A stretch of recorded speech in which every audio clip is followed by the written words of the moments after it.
ibilisi akuache, lakini una nafasi ya kumpinga na kumshinda. Bwana asifiwe. Sasa katika safari ya leo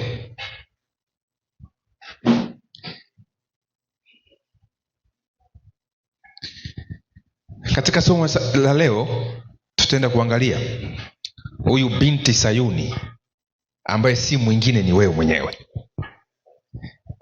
na mimi hapa nayeongea. Tuombe kwanza.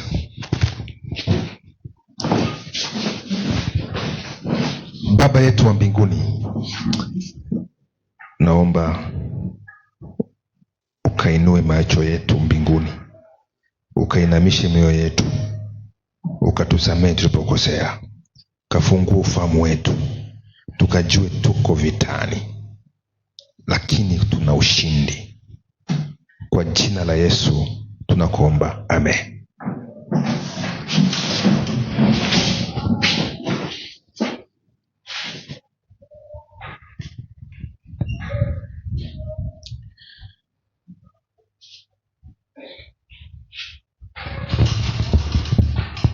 Sasa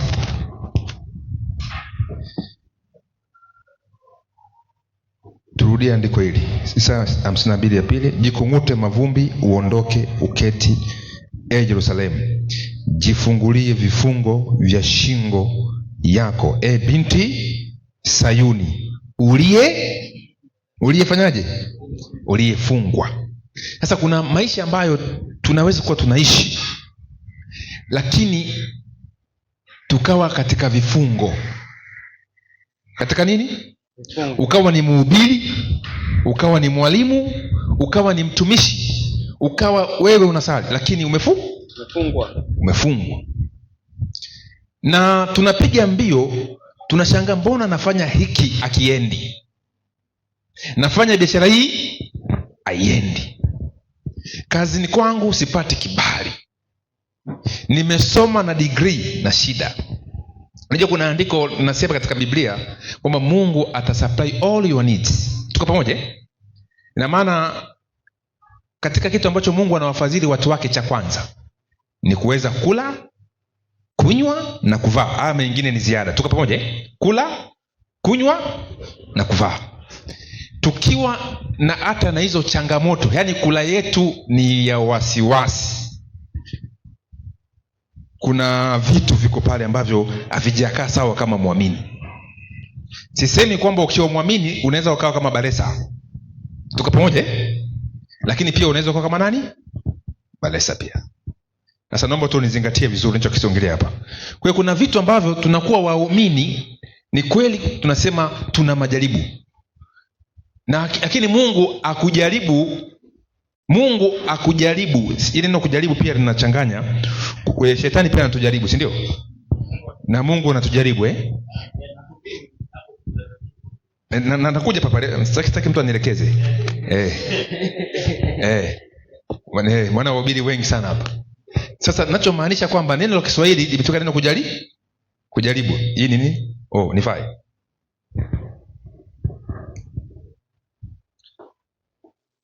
Sasa kwenye English kuna ile inaitwa test, si ndio? Au trial. Alafu kwa upande mwingine neno jaribu ile kwa Kiswahili inakuwa temptation. Kwa shetani anatutempt tufanyeje? Tuanguke. Anatujaribu, yani anakuwekea mitego ufanyeje? Uanguke. Ila Mungu anakuwekea mazingira test, yani tutumie, anakupima kwamba huyu Aaron sasa nimemlea mpaka hapa, acha nimwachie. Ni kama katoto kadogo unavyokuwa unafundishwa unatembea, unakafundisha kutembea afu unakachi. Afu utakuwa uko na kadaka namna hii. Sasa Mungu anapoweka jaribu, anaweka njia ya kutufanyaje? Ya kutokea. Lakini ibilisi yeye ana mpango, ama ndio harakati zake za kukufanya wewe uanguke kila siku. Na umeshikiliwa tu. Na ibilisi akishajua kabisa huyu mtu ni adui, lazima ataweka vizingiti. Na moja ya vizingiti vitakuwa ni vingi. Maana tu Mungu atakiwa wewe macho sana. Uchumi. Nini? Uchumi. Akikishindwa kwenye uchumi, anakuweka kwenye ndoa. Nini? ndoa. Alafu unaomba maongezi hapa ya mzee wa kanisa na Beni miaache. Hilo ibuku lenu liweke kando tu hapo. Anapokushindwa kwenye uchumi, kwenye ndoa, akikushinda hapo, anaweza akakutia ugonjwa. Nini? Ugonjwa. Yaani kila kona unakuwa uko naye, lakini maandiko yanasema unaweza kufanyaje? Kushinda. Hebu angalia andiko hilo sasa, Isaya 2:22 nasema hivi. Lakini watu hawa ni watu walioibiwa na kutekwa. Zingatia, hapa haongei na watu wa mataifa, haongei na watu wa nani? Mataifa. Anaongea na watu wake. Wote wamenaswa katika mashimo, wamefichwa katika magereza, wamekuwa mawindo wala hapana aokoaye, wamekuwa mateka wala hapana asemaye nini? Rudisha. Yaani hakuna, wote tumetekeka. Yaani kama kanisa tumepigika kikweli kweli. Ikiwa kwenye mchango hakuna hata mmoja anasema mimi nipo nisukume kazi hii. Tunaangaliana machoni tu. Machoni tu. Unajua mkiwa mmepigika waga mnakuwa mnaanza kupambana na vitu vidogo vidogo. Uongo kweli? Kidogo kidogo tu. Mmemtuma mzee wa kanisa hapo, mmempa shilingi 50,000 akanunue nyanya. Ikija hapo nyanya zikihesabiwa mnakosania pale pale. Lakini mkiwa matajiri, mtu analeta nyanya za kutosha, si ndio? Huyu analeta vitunguu. Kuna kanisa lio na nini? Na kelele. Sasa siongelee issue ya fedha, naongelea maisha binafsi. Jinsi ya kujiondoa mwenyewe katika nini? Vifungo. Ile andiko narudia tena. Lakini watu hawa ni watu walioibiwa na kutekwa. Wote wamenaswa katika mashimo, wamefichwa katika magereza, wamekuwa mawindo wala hapana aokoaye. Hapana afanyaje? Aokoaye. Wamekuwa mateka wala hapana semaye rudi. Uje kuona sehemu, unaenda sehemu mmepiga dili vizuri, si ndio? Dili imekaa vizuri, kesho mnaenda kuchukua huo mzigo, lakini ukifika pale mambo yanafanyaje? Mmeshakutana kitu kama hicho au mmeshakisikia? Hii darasa takuwa limebarikiwa sana. Mungu atukuzwe sana. Sasa kwa point hiyo, yani unaenda unafanya mchakato, unafika katika eneo husika, mambo yanafanyaje? Yanaharibika. Ama unaitwa kwenye kazi, unafika pale unakataliwa. Tuko pamoja hapo? Sasa naongelea mambo ya kiuchumi, nakuja pia na yale mengine ya kiroho. Yaani unajikuta wewe unamcha Mungu, lakini uwezi kufanya maombi. Uwezi kufanya nini? Ukisoma Biblia, ukishika Biblia unasinzia. Tuko pamoja? Yaani kuna vitu vinakuwa ni vigumu tu. Au unaenda sehemu watu wanakukataa. Si unaelewa vizuri? Na wewe unakuja wapi? Kanisani. Yaani unafanya kila kitu kwako akiendi, na unasoma Biblia na unasoma mafungu na unasonga nini mbele, lakini mambo yafanyaje? Haendi. Mzee, ushasikia kitu kama hicho? Ushasikia kama hicho? Sisemi kuna zile changamoto ambazo tunapambana, lakini ni zile challenge za kufikia mafanikio, lakini unaona faida. Lakini wewe katika maisha yako haoni nini? Faida. Simaanishi kukosa wote unafanyaje? Unakosa. Na maanisha kwamba wewe ni mtu wa siku zote. Kwamba mambo wewe ueleweki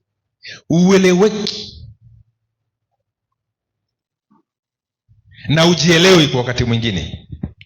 Sasa andiko linasema watu wangu wamekuwa nini? Mawindo. Wamekuwa nini? Mawindo. Kwa hiyo watu wa Mungu tu mawindo. Ndio maana tunaambiwa tukeshe. Tufanyeje? Tukeshe. Kukesha si kukaa usiku kucha. Kukesha kwamba kuwa macho, kwamba ibilisi lengo lake ni moja, afanye kila jitihada akufanye ni mtu ambaye katika jamii usitamanike. na kitu ambacho Ibilisi anakipenda katika maisha yake yote ni kumfanya mtu wa Mungu awe mtu asiyetamanika, awe mtu asiyeeleweka, ili jamii inavyomuona kwamba iseme bayana kwamba kumfuata Mungu ni umaskini, kumfuata Mungu ni mateso, kumfuata Mungu ni mapigo.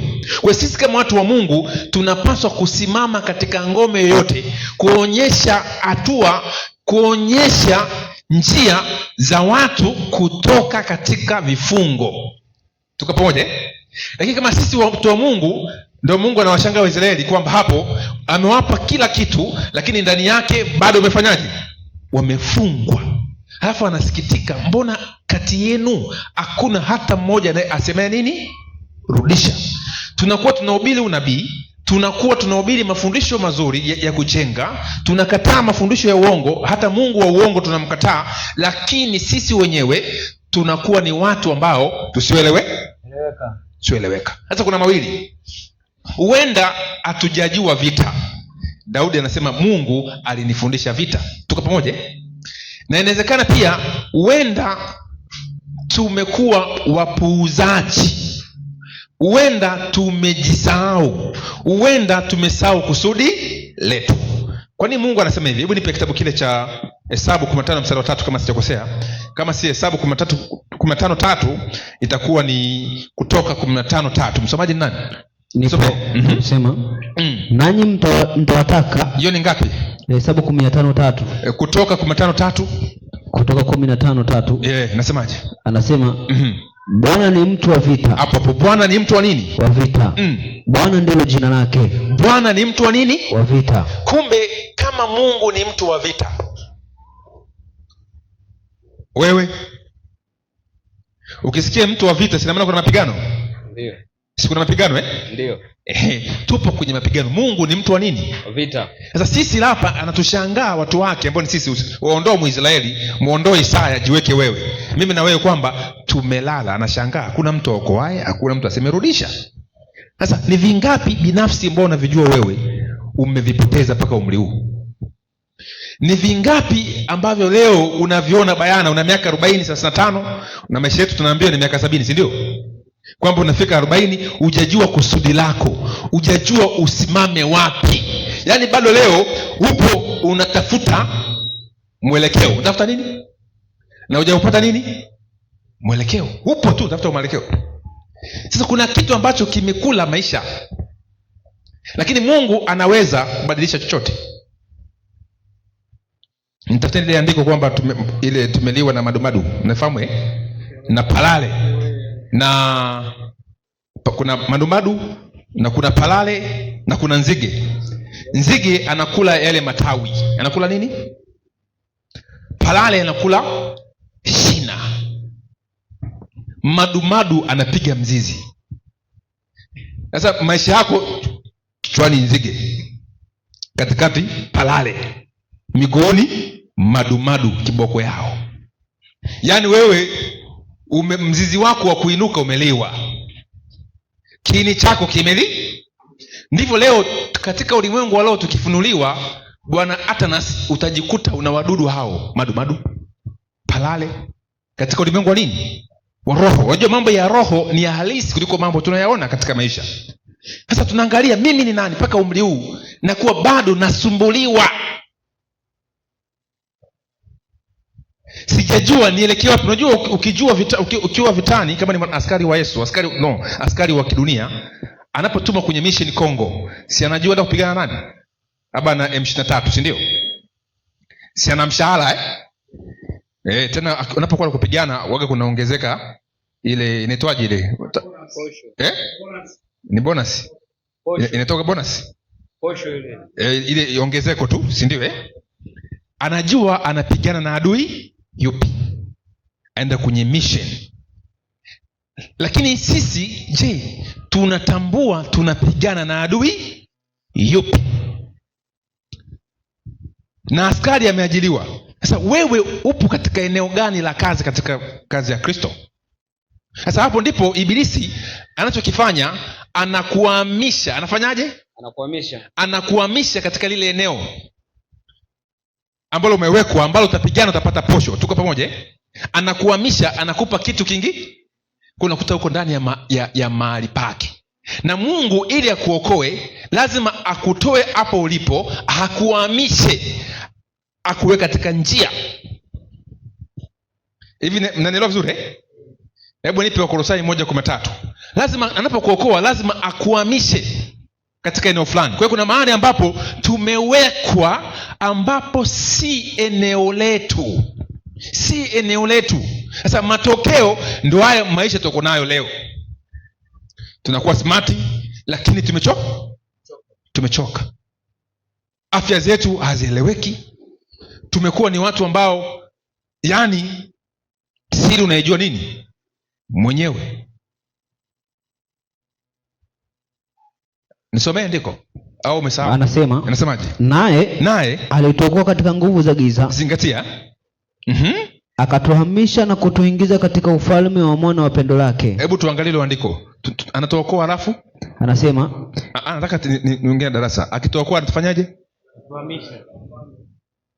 Alituokoa toka wapi? Katika nguvu za giza. Katika nguvu za giza. Alafu akatuhamisha. Kumbe akutuacha akatuhamisha. Alafu akatuingiza wapi? Katika ufalme wa mwana wa pendo. Katika pendo la mwana wa pendo? Katika ufalme Katika ufalme wa mwana wa pendo lake. Asante kwa kunisaisha. Hivi mnafahamu mwana wa ufalme?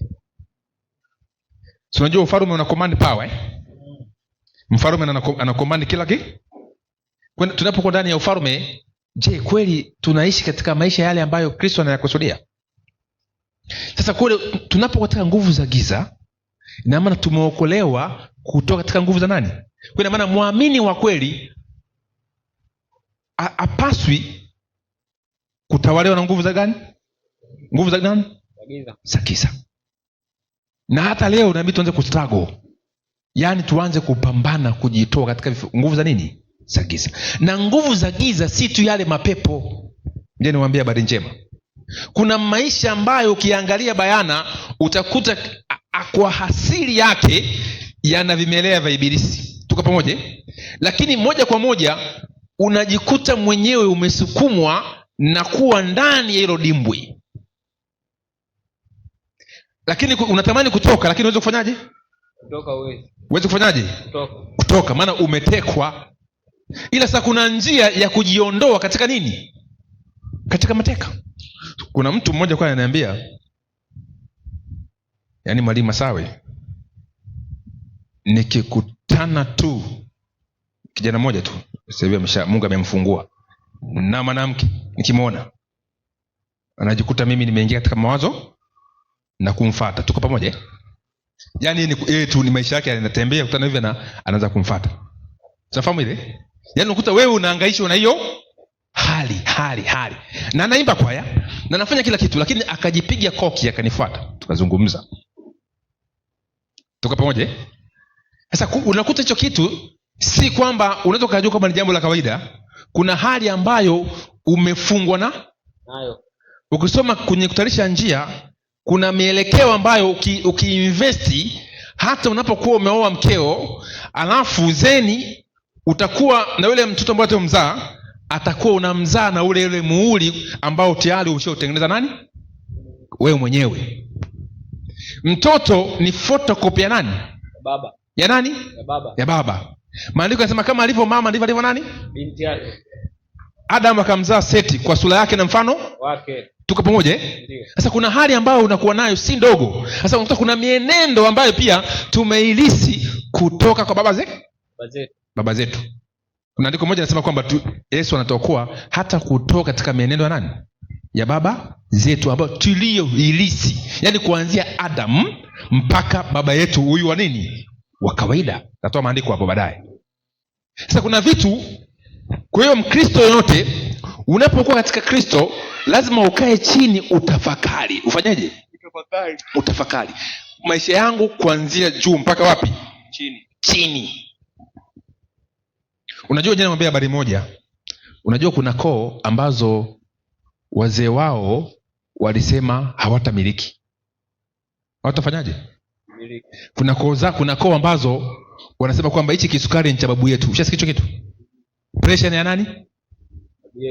sijui ukifika sehemu magonjwa. Yaani kuna umri ukifika tu unakuwa kama mama yako. Hadi unavyoona mama yako ndivyo unafanyaje kiafya na kiakili na kila kitu. Kuna mama mmoja yuko pale ameshakuwa marehemu hapa na Ishozi. Kijana mmoja amemwoa mtoto huyo binti hapo kwa hiyo mama. Nilivyomwangalia mama yake nikamwambia hivi, kana mke wako vizuri, atafuata huyu hii ya mama yake. Mtafuteni Mungu, mbatilishe hichi kitu. Jamaa kunaelewa wewe macha mambo yako haya. Alivyoingia kwenye ndoa umekaa kidogo tu, ile hali ilikuwa inampata mama yake ikaanza kumpata nani? Mkewe. Wameshughulika hospitali mpaka leo. Tukapamoja mpaka hapo. Kuna vitu ambavyo ukiwa Mkristo, angalia ukoo wako ulikotoka ili uame. Tuko pamoja? Naposema kuama, siamishi uame ukoo kwa maana ya damu, na maanisha kuama ukoo kwa imani. Hivi naeleweka vizuri? Ndio. Uenda sina lugha nzuri. Kuna mama mmoja hivi yuko Marekani, nesi. Wakifika miaka 40, miaka mingapi? Wanaugua miguu, hawatembei. Wanatumia wheelchair. Babu yake aliondoka na hiyo hali, akaja baba yake na kuondoka na hiyo hali, kaka yake naye akafika 40 wheelchair, akafa. Yeye akagundua wakati amegonga 39 alamu ikafanyaje? Ikacheza. Akaenda akaambia, bwana, mimi naomba tu niache kazi maana naenda kuugua. Na kweli kafika 40 tu, happy birthday to you, miguu haamki. Baadaye dada amekaa ndani anasubiri kufa. Akasema hii ndio hali ya kwetu. Lakini baadaye akasikiza mahubiri kama naohubiri hapa, kwamba Yesu anaweza badilisha maisha yako. Lile hubiri likamnogea sana katika hali ya kufunguliwa kama haya maneno. Yule dada akaamini. Naye akasema rudisha. Sasa akasema kwamba inawezekanaje mimi, kwamba Mungu aliyeumba mbingu na nchi ananiumba mimi kwamba nikifika miaka 40 nifanyeje? Niteseke. Zen kasema miaka 70 na mwenye nguvu miaka mingapi? 80. Why me? Akakataa ile hali, akajikomboa. Na wiki iliyokuja akaenda katika kanisa hilo ambalo kwa mhubiri alikuwa anahubiri. Yule mhubiri alikuwa anahubiri na empower kuhusu hali kama hii naohubiri mimi leo. Yule dada akaamini, akatoka pale. Wanamuuliza, jua kule wenzetu kule mambo ya ugonjwa anafuatilia sana na wazungu, vipi mgonjwa? Mimi si mgonjwa. Mimi si nani? Mimi ni mzima. Mimi Yesu ameniokoa. Bwana asifiwe. Wewe unaona hapa mimi sitembei na machela nini ile inaitwa ile wheelchair. Niko sawa. Anakataa. Mtu akimtembelea kwamba ni mgonjwa, sasa mimi si mgonjwa. Labda ugonjwa uwe wako. Mimi Yesu kashaniponya. Mimi ni mzima. Na sitakufa bali nitafanyaje? Nitaishi na nitatimiza miaka yangu. Na ndiko nitatoa hapa, Mungu atakutimizia miaka yako. Yule dada wakamwona kama ni mwenda wazimu. Ila siku moja dada, kikombe kiko pale, anataka achukue maji. Akajivuta hivi, anataka kujiamsha hivi, akashaka kitu kinafyatuka kwenye miguu yake hapa. Akajikuta amefanyaje? Amesimama, akabaki ameshangaa.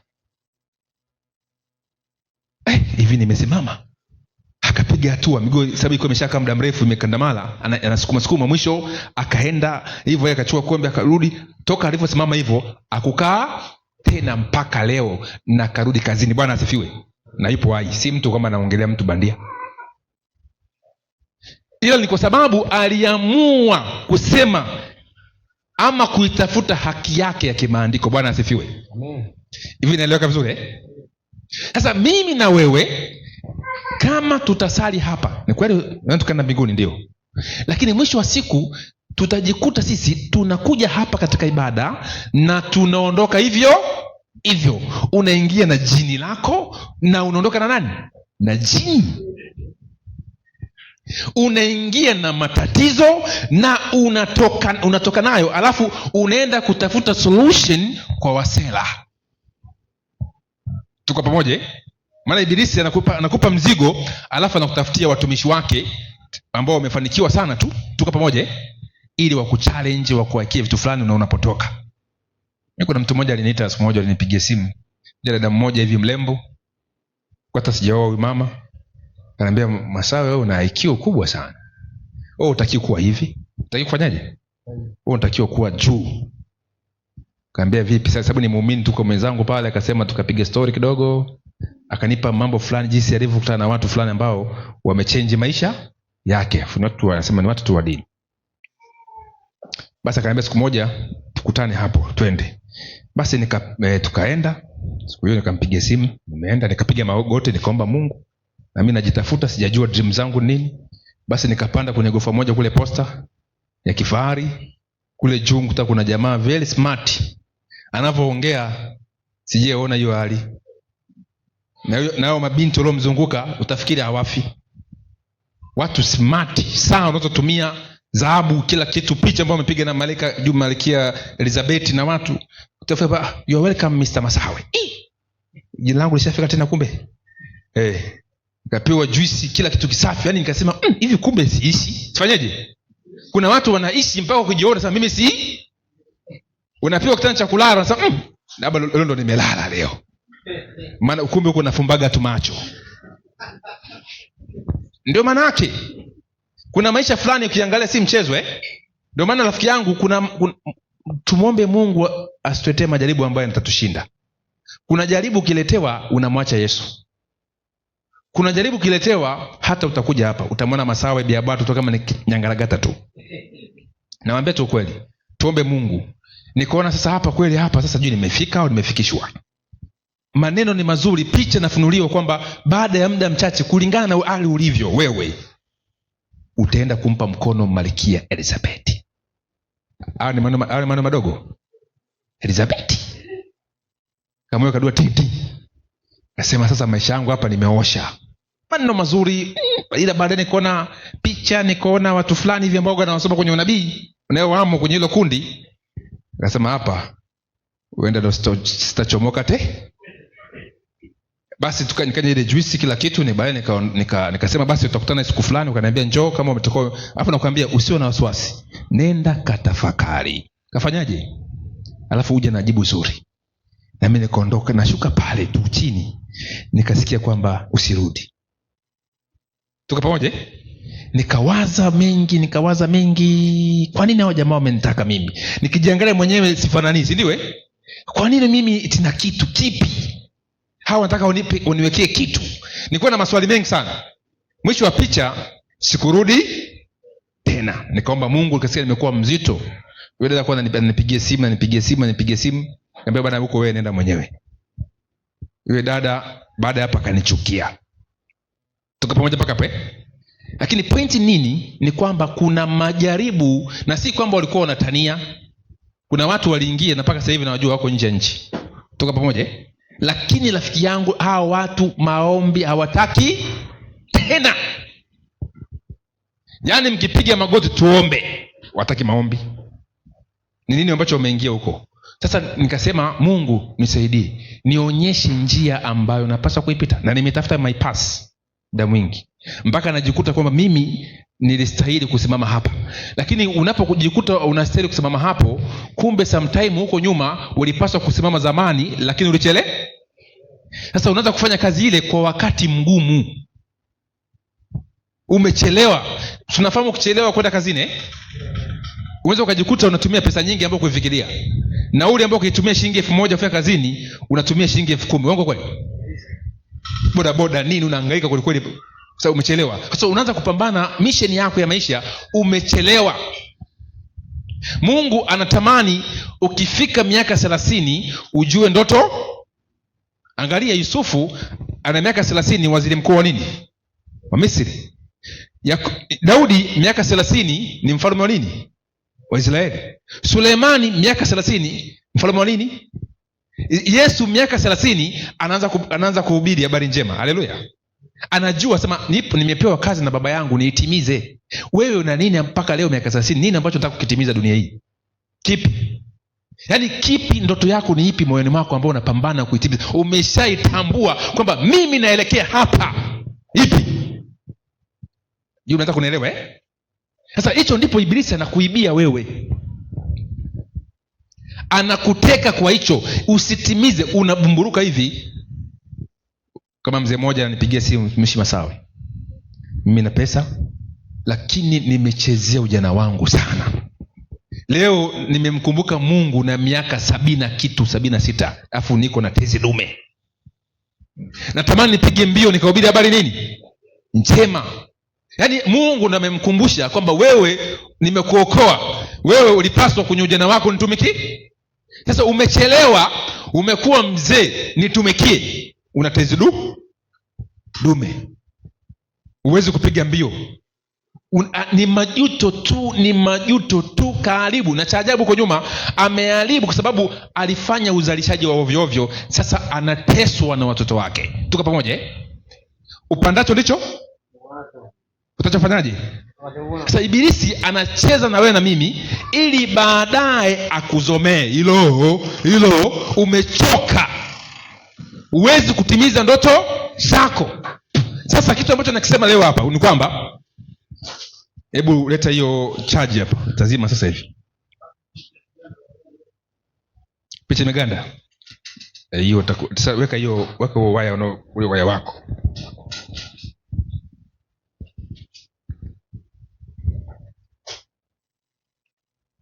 Tenda haraka na waya. Na nimegundua hapa ni kweli.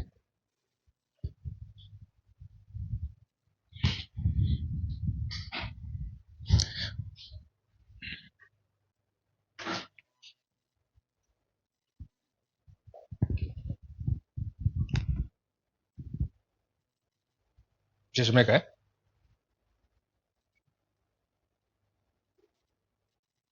Bwana asifiwe. Kama mtu ana swali, uliza swali.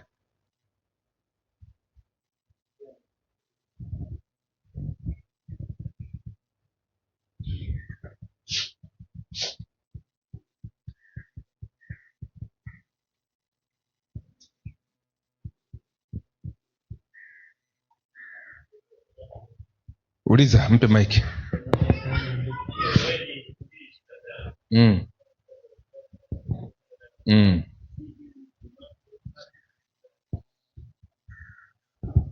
Na parare.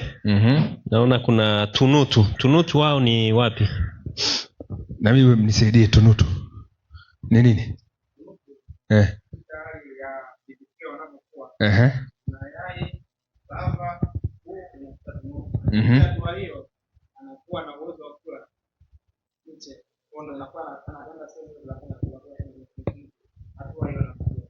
Kwa anakula vile vichanga.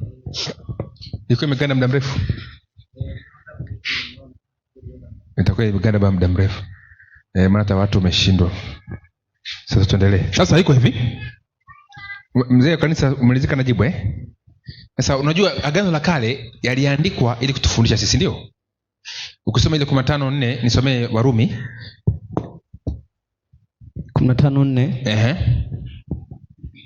Anasema kwa kuwa yote yaliyotangulia kuandikwa yaliandikwa ili kutufundisha sisi, ndio, ili kwa saburi na mafaraja ya maandiko tupate kuwa na tumaini.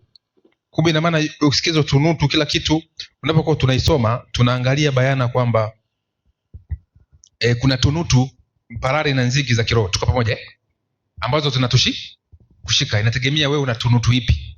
Na sometime mtunutu anaweza akawa mkeo, akawa mmeo. Tuko pamoja?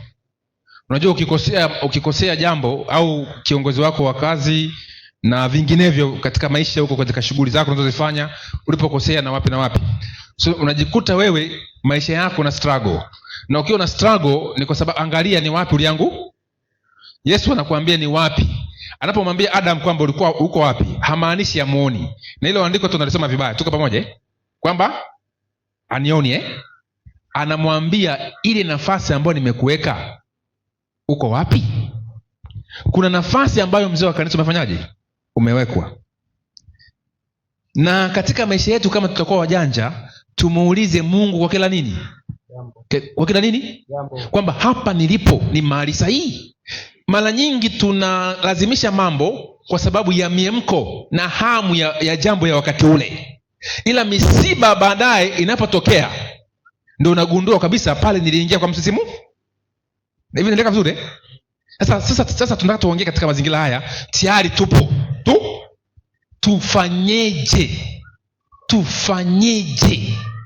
Maana kila mmoja kwanza kuelezea maisha yake hapa ni maisha ambayo yaeleweki. Uongo kweli?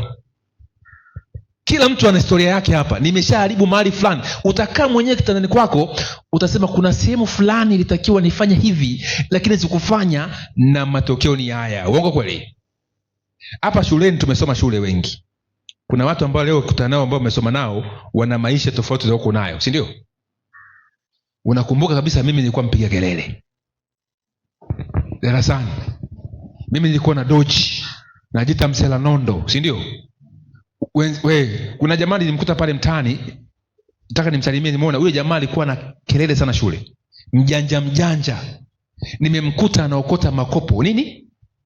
Makopo haya makopo wanaokota isi ya maji wanapeleka kupima Na nilifuatilia kumbe kupima ile unaweza ukachukua gunia zima ukapewa 300. Si mchezo. Sasa mtu unaitafuta 500 kuanzia Mwenge mpaka Buguruni. Sasa nikamtafakari, nikasema kwa mbali nataka nimsalimie, amshatoweka. Kachoka. Sasa huyu jamaa alikuwa ni anajiita ile sijui msela nondo, mgumu. Na kuna hali hiyo, wale wenzako waliofanikiwa hawatakuinua. Watakupa tu buku 3, 5, wanaondoka zao. Maana si type yao. Sasa kuna maisha rafiki yangu unapaswa leo kumuishia Mungu, usimuishie nani? Mtu. Maana matokeo ni mbeleni. Si unamwona huyu mtu ana genge pale? Ana genge, anauza sijui nini, nyanya, vitunguu. Wewe ni brazame? Unatafuta cheti. Una cheti sasa, hapo unatafuta kazi. Ule mtu utashangaa ana mke. Utashangaa anapeleka watoto shule. Utashangaa anaweka msingi. Utashangaa anaje? Maana ameshajigundua eneo lake, ameanzia pale alipotakiwa kuanza. Wewe unashinda kushuka nini? Chini. Unaanza kuwaza, huyu mtu ni mwizi ni? Huyu si nimemkuta hapa tu anapita hivi na hivi. Mwisho unaanza kumkopa. Mange, Kevine, naomba nisaidie basi rafiki yangu nusu kilo ya mchele. Una degree na kuhakikisha hivi wewe umefungwa. Umefanyaje? Umefungwa. Yaani wewe una usomi, unamuomba mtu wa darasa la 7, unamuomba kukupeshe kitunguu. Umefungwa. Na unatembea hivyo miaka 40. Miaka mingapi? Na kila sehemu wewe uwezi, kila sehemu uwezi. Na kuna watu ambao wako chini lakini umenyanyuka juu. Tuko pamoja? Kwa maana hata katika hali yao ya elimu ndogo wako nayo, tofauti na yako ya elimu ya kibiblia na ya kidunia, ameshajigundua. Tuko pamoja? Yeye anambia habari njema. Kuna watu katika mataifa hawana ujuzi tuko nao sisi, lakini ameshajielewa kwa nuru yake nini? Ndogo, na anamuomba Mungu. Hivi unaelewa vizuri? Wanafikiri Mungu anakupa sababu wewe unashika sabato. Kuna watu sabato hawajui, lakini kwa nuru wako nayo ndogo ni waamini. Wameshagundua nafasi yao na wanasonga mbele. Nachomaanisha hapa, si maanishi uwe mkubwa kama vile kina nani wale naoongelea. Na maanisha wewe ujitambue wewe ni nani. Alafu unatembea, si tena yule mtu ambaye tofauti. Unajua neema ya Mungu anayokupa. Kwa mfano mimi sinahubiri hapa, si ndio? Mimi si mchungaji hapa, si ndio? Siko hivyo Ninahubiri, ninasafiri, nafanya hivi na watu wanasikia habari njema, si ndio Si wanajua niko hapa. Si unafahamu hao wanaweza kutoka neteta ndizi, unafahamu? Si wanataka maji ya kunywa Sababu mimi ni nani? Nimekaa katika eneo langu hilo. Sasa mimi nitaishi tu kwa sababu nimeshajua eneo langu lafanyaje? La kuishi. Ila wakati sijajua nilikuwa nahangaika sana. Sasa na wewe ukijua eneo lako, kuna vitu vya eneo lako vitafanyaje? Vitakuja. Sasa mfano leo mtu akiniletea gari, ataniletea kwa maana ya nani? Maana gani? Nini ambacho kimeleta hicho kitu? Si nafasi hiyo. Tuko pamoja?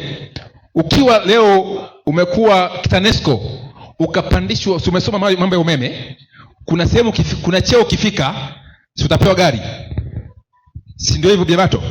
Utafatwa na kule nini ambacho kinakupa? Ni ile nafasi.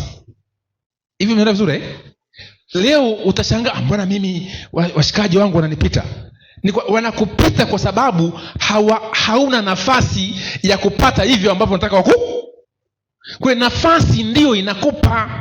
Maana Mungu anapokuokoa anakuhamisha, anakuingiza katika nafasi ya ufalme wa mwana wa pendo.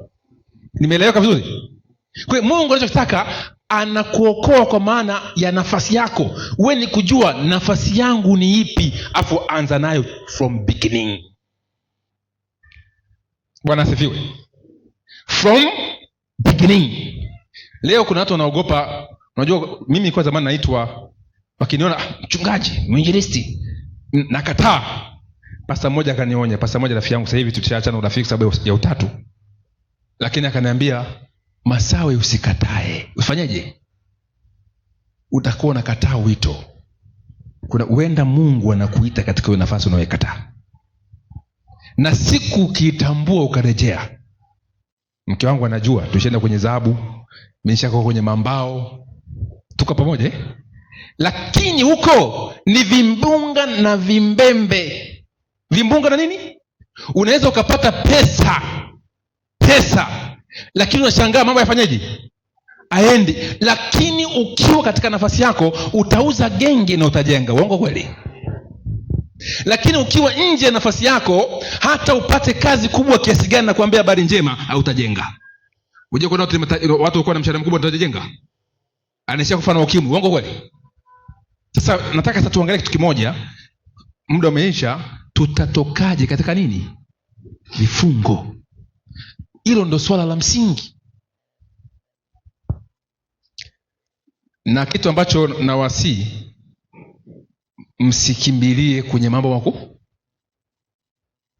Shetani waga anatengeneza mlima mkubwa. Mungu akupe vikubwa ghafla, maana najua vitakuua. Mungu anakupa, anakufundisha kwa vidogo. Bwana asifiwe. Anakufungua kutoka kwenye vifungo. Na moja vifungo kama sijaviongelea hapa pia ni vifungo vya dhambi. Vifungo vya nini? Yote usisahau. Vifungo vya nini? Maana dhambi ndio inatoa gharama yote tuko nayo hapa ya maisha.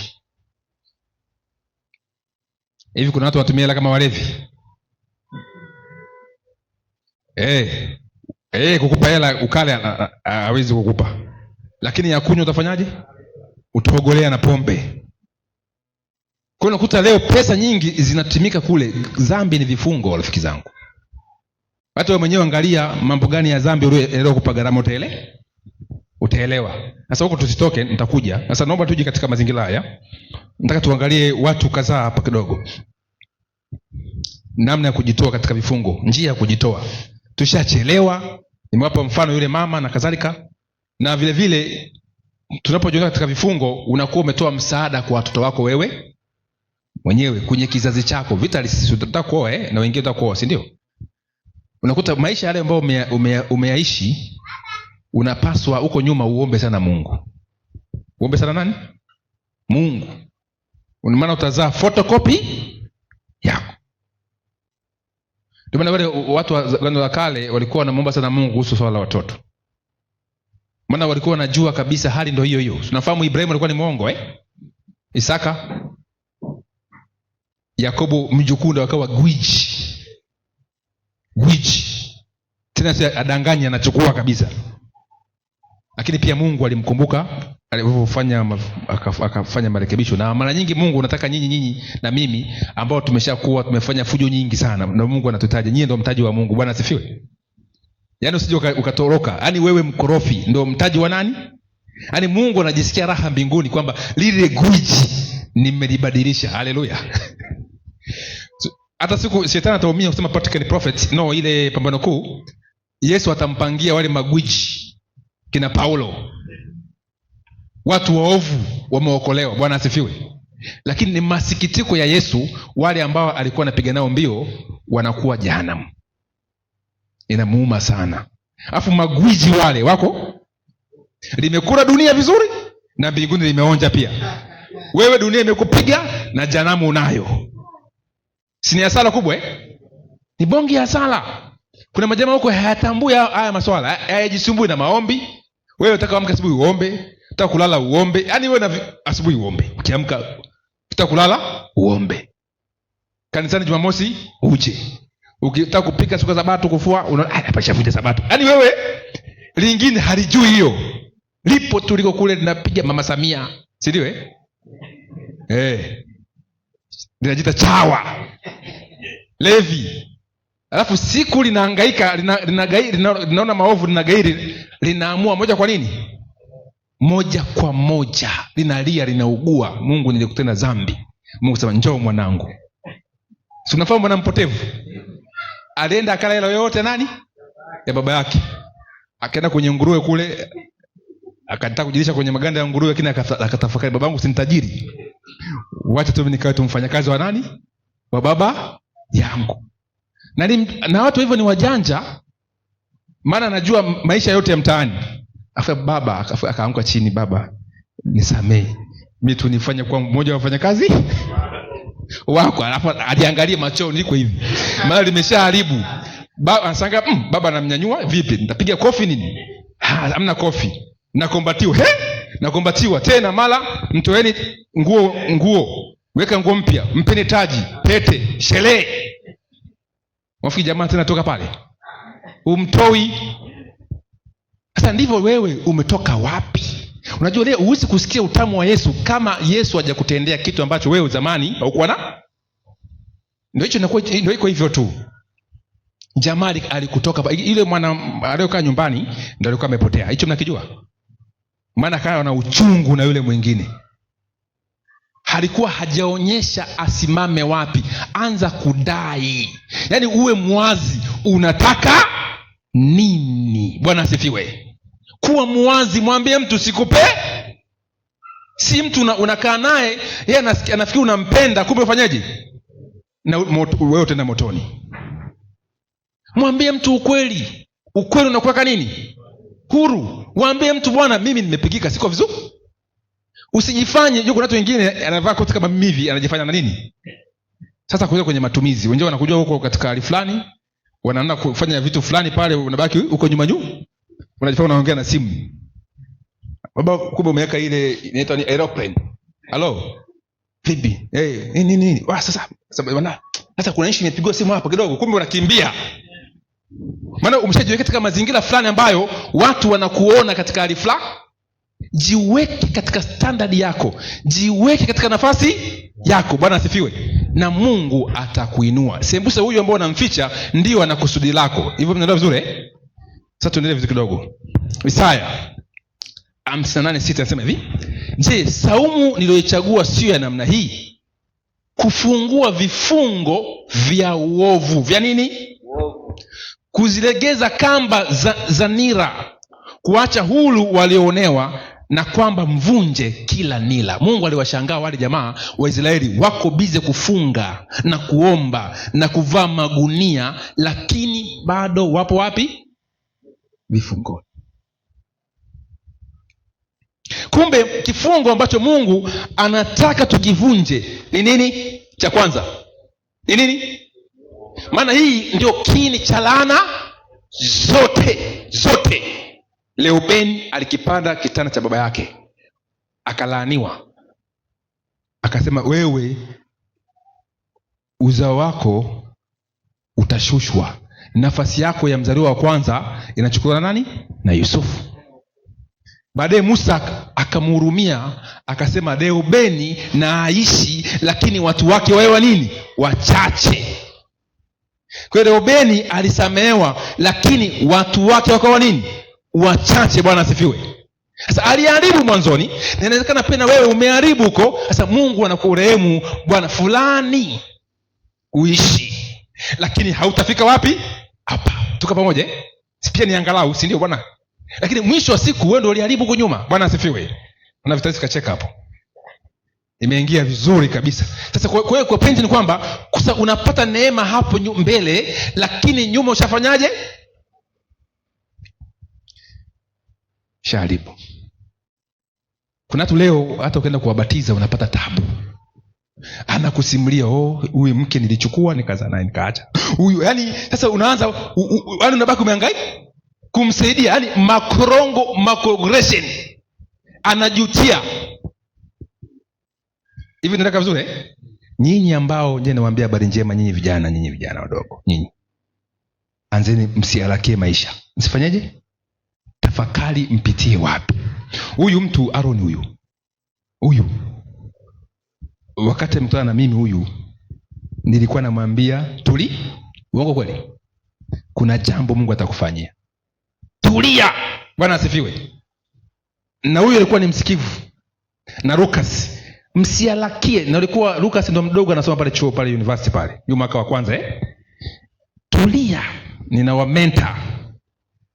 Leo huyu ameenda vizuri, kaoa na kazi yake pale kwenye uko kweli. Tunaomba Mungu. Lucas namwambia tulia. Mungu atakunyanyua kwa wakati. Leo amekuwa engineer wapi? Lombo. Tuko pamoja Simama na nikamwambia wewe uweze kuwa mwinjilisti, wewe utakuwa ni mfanyakazi. Sema huyu utafanya kazi ya Mungu, lakini kuna kitu Mungu atakuinua pia. Sasa haya maneno nitawaonyesha kitu kimoja hapo. Na wametulia hao vijana, nimewaona wanakuwa kiroho na waona kwa macho yangu. Kwa sababu mimi ambao nimewamenta ni kwamba nilishajua huko safari ya wapi? Ya nyuma. Sasa na mimi nawaambia habari njema, mimi ambao nasimama nanyi hapa. Fanyaje? Alafu mwambie Mungu, nataka nirudie katika maisha yangu ya nini? Ambayo wewe umeniumba kwayo. Bwana asifiwe. Kwa swaumu ambayo leo nawaambia, swaumu ni kufungua vifungo vya nini? Tuko pamoja? Kuzilegeza kamba za nila. Kuna nila ambayo tumefungwa nazo, tulegeze kamba za nila, kuachia huru walioonewa. Bwana asifiwe. Sasa hapa tunapohubiri kuachia huru walioonewa ni kusonga mbele, kuwafungua watu, kuwaambia watu makusudi yao. Bwana asifiwe. Si tu kuhubiri tu. Watu wamechoka. Ibilisi ametupepeta kama nini? Kama ngano. Na kwamba mvunje kila nini? Kila nila. Sikia. Kwa nini nasema hivyo? Katika Isaya 14:17 anasema hivi, aliyeufanya ulimwengu ukiwa, akaipindua miji yake, asiwafungua wafungwa wake waende wapi? Sasa kuna nguvu ambayo hiyo ndio kazi yake, kukufunga wewe na nani? Kufunga makusudi yetu, kufunga kila kitu chetu, tusiende kwetu. Kuna mahali petu. Bwana Hendu, kuna mahali petu. Tuambie kwetu ni wapi? Kwetu ni pazuri. Kuna nafasi yako iko. Mama hapo, nani hapo, kuna nafasi yako Mungu amekuwekea. Hapa nyuma tunataabika sana kwa sababu hatujui nafasi.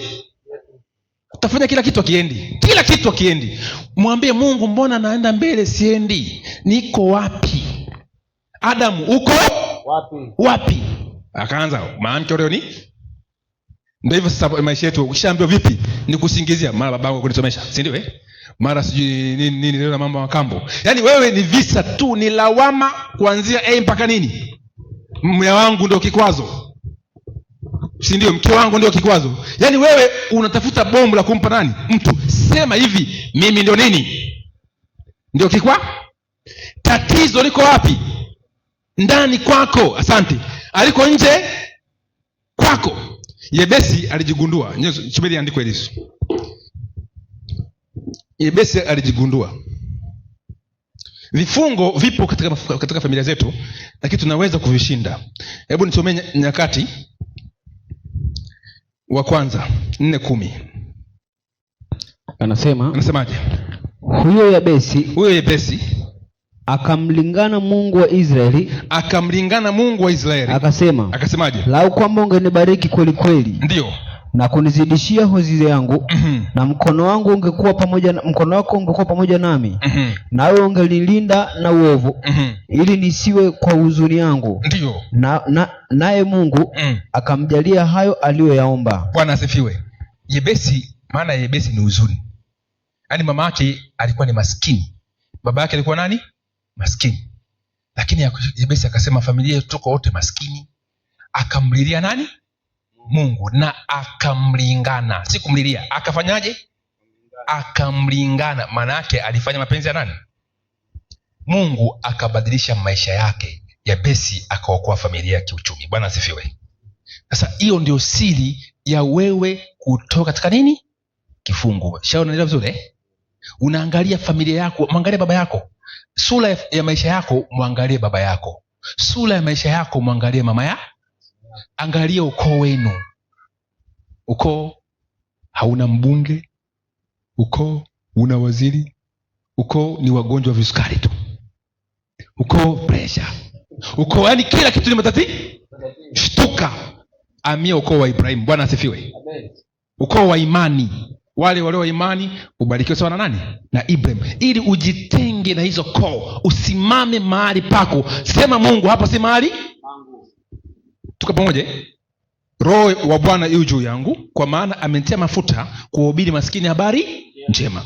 Amenituma kuangazia wafungwa kufunguliwa kwao, na vipofu kupata kuona tena, kuacha huru waliofanyaje? Waliosetwa. Haya maneno hajayasema kinagaubaga tu ya kidini, ni maneno halisi. Hebu nipe 7:10 kitabu cha Mathayo. Je, niwaambia habari njema? Kuwatangazia wafungwa kufunguliwa nini? Wow. Si wafungwa tu wa jela, ni wafungwa waliofungwa na vifungo vya shetani. Vifungo vyote vya sampuli zote ulivyofungwa. Na vipofu kupata kuona tena. Kipofu si yule kipofu Yesu aliwaponya vipofu wengi, ila aliwaambia kuna wengine wana macho lakini wafanyaje? Haoni. Kwa maana kuna fursa ambazo uoni, ziko machoni pako, ufanyeje? Uzioni. Yesu alikuja kufanya vyote. Ningewasomea roho nabii hapa mchana, taendelea vizuri kidogo hapa mchana sababu na nafasi. Nataka tujifunze haya mpaka yaeleweke. Bwana asifiwe. Kuacha huru waliofanyaje? Waliosetwa. Sasa waliosetwa tuko wengi hapa. Umeteswa na umesetwa na mapepo, umesetwa na vitu vingi. Yaani ukisikia mtu aliyesetwa ni mtu aliyewekwa chini ya nini? Ya ulinzi. Chini ya nini? Yaani uchomoki mpaka kwa mkono wa Yesu. Dada mmoja kule Oman alikuwa ananiambia, alivyosikia mahubiri yetu haya, alikuwa ana historia nyingi huko mbaya, lakini mwisho wa siku akajikuta kwa sababu ya harakati hizo za hapa na pale akapata furushi la mapepo, mzigo wa mapepo ulikuwa unamnyoosha kweli, unamkandamiza. Ila baada ya injili kuisikia tu, sababu iko mbali, akafanya meditation. Mungu wa wale watu nikoe, mapepo yanamkandamiza, atakupiga magoti yanaye tu akiinuka. Yani yeye hana raha, anatabasamu lakini anakandamizwa. Lakini alisimama, rudisha. Bwana asifiwe. Akasimama kwa maombi, kwa imani, mapepo yakamwachia. Haleluya. Tuko vizuri paka hapa Tuna uwezo wa kutoka, tuna uwezo wa kuanza mpya. Hao ndio watu waliosetwa. Unakandamizwa muda mrefu, lakini Mungu atakuokoa. Ule muda kidogo unapata kidogo pumziko. Tukienda katika hatua hii ambayo nataka tumalizie hapa, tunamfahamu mtu mmoja anaitwa Paulo na Sila Paulo na nani? Na Sila. Alafu tutakuja kwenye katika ile Matendo 16, nisomea haraka hapo. Alafu tuingie kwenye maombi 16 kuanzia ule mstari wa 16. Matendo 16.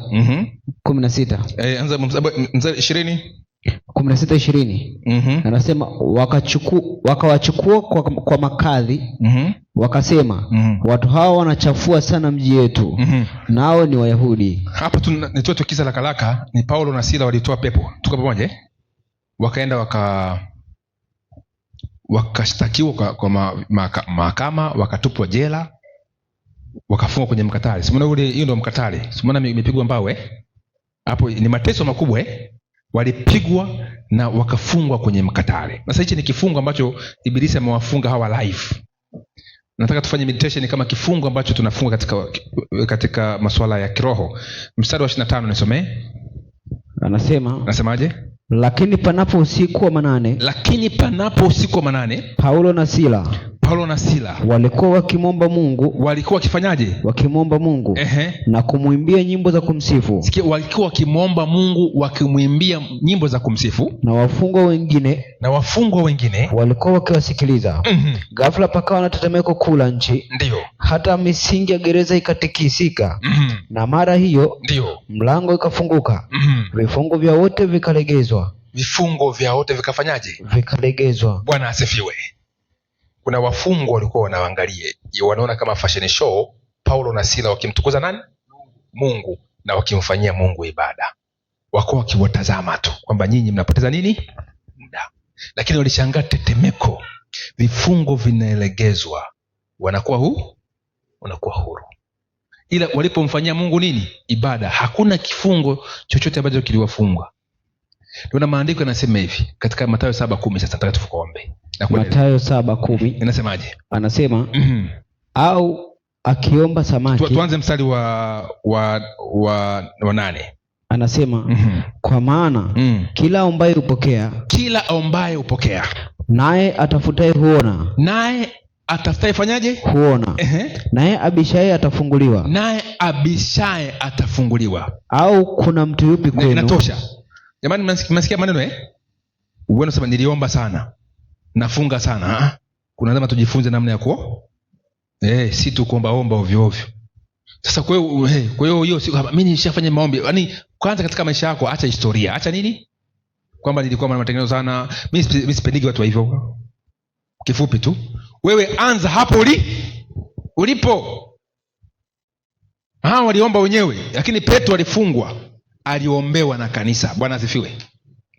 Kuna sehemu unabanwa utomoki, inabidi kanisa liingilie nini? Kati juu yako. Mchana katika kipindi cha uamsho na matengenezo tutajifunza, maana uamsho na matengenezo ndio hayo pia. Si tu kujifunza mambo ya pop, hayo tuangalie hatima yetu. Haleluya. Labda tu kama sijafunga katika ombi, kuna mtu mmoja anasema, mtumishi, naomba tu niulize swali moja. Nyosha mkono wako. Dakika moja tu, dakika 0. Kama hakuna, karibu mtumishi. Moja ya njia ulizoziweka za kutoka kwenye vifungo ni pamoja na kuomba. Ndio. Sasa kuna aliyefungwa yani kifungo chake ni kushindwa kuomba. Sasa anatokaje? Hilo ni jibu rahisi kwangu. Anza kuomba. Anza fanyaje? Simeandika hapa, ombeni mtape, bisheni tafanyaje? Sasa mtu unakuja mlangoni pale unasimama, iti wakufungulie mlango. Inawezekana? Gonga nini? Odi. Sasa mimi nitakwambia, mbona unasema sijafunguliwa mlango, niko mlangoni? Mimi nitakwambia kitu moja, piga nini? Piga mlango. Bwana asifiwe. Kwa la msingi na waambieni, vifungo viko vingi hapa, tungeviongea tusingemali, lakini binafsi kila mmoja akitafakari, akifumba macho anatambua. Tuko pamoja Sasa tupige hodi, tuombe Mungu, na mchana tutaulizana maswali, tutaombeana. Na ninataka katika kanisa hili kwa neema ya Mwenyezi Mungu, mzee wa kanisa na tuweke, kuna watu wana shida nyingi lakini hawasemi, na moja ya uongozi wa kanisa ni kuwa na kifua. Bwana asifiwe. Yaani wewe kama hauna kifua usiwe kiongozi, maana unafanya kazi na Mungu atakulani. Maana Mungu amekuweka kwa ajili ya kuwa sehemu ya watu kufunguliwa. Haleluya. Na wewe pia unapofungua mambo yanafunguliwa wengine, Mungu anafungua mambo yako pia. Sasa tutaenda kuomba Mungu, na leo tutaenda kuombea watu huko online kama watakuwepo. Tutaenda kuombea watu wenye kufungwa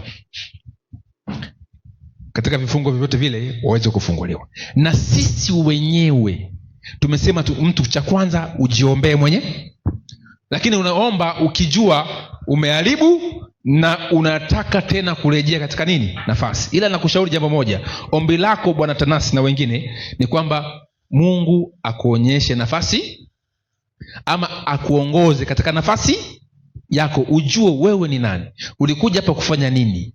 Tuko pamoja hiyo ndio itakusaidia katika maisha yako. Na mengine, maombi mengine mawili tu, hiyo nafasi yako, na mengine tuombee wengine ambao unamfahamu. Bwana asifiwe. Basi tusimame tumalize debate za mwisho, namba 4 na namba 5. Mwimbaji.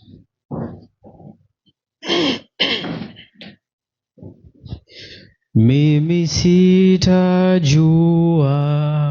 raha sawa sawa ila yote Yesu kumtoa, napata fadhili na radhi kamili, taamini nitii pia, kuamini njia pekee ni ya furaha kwa Yesu, amini utatii. Nitamfurahia na kumtumaini, majumbani na njia, agizo na tenda, nikitumwa wenda, uamini nitii pia, kuamini njia pekee ni ya furaha kwa Yesu, amini ukati. Bwana asifiwe. Amina. Basi tutapiga magoti. Naona watu wengi leo wamefuatilia somo, na cha msingi ni wazingatie tu hayo ambayo tumesema, kurudi katika nafasi na tuombee wengine. Moyoni takuachia dakika moja utafakari na Mungu.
Baba mtakatifu, tumesujudu chini hapa, tumegundua kabisa sisi tumeuzwa, lakini Bwana, kwa maana tumetambua hilo, tuko utumwani katika vifungo vya mikatale, vifungo vya upofu, vifungo vya mambo yasiyofaa.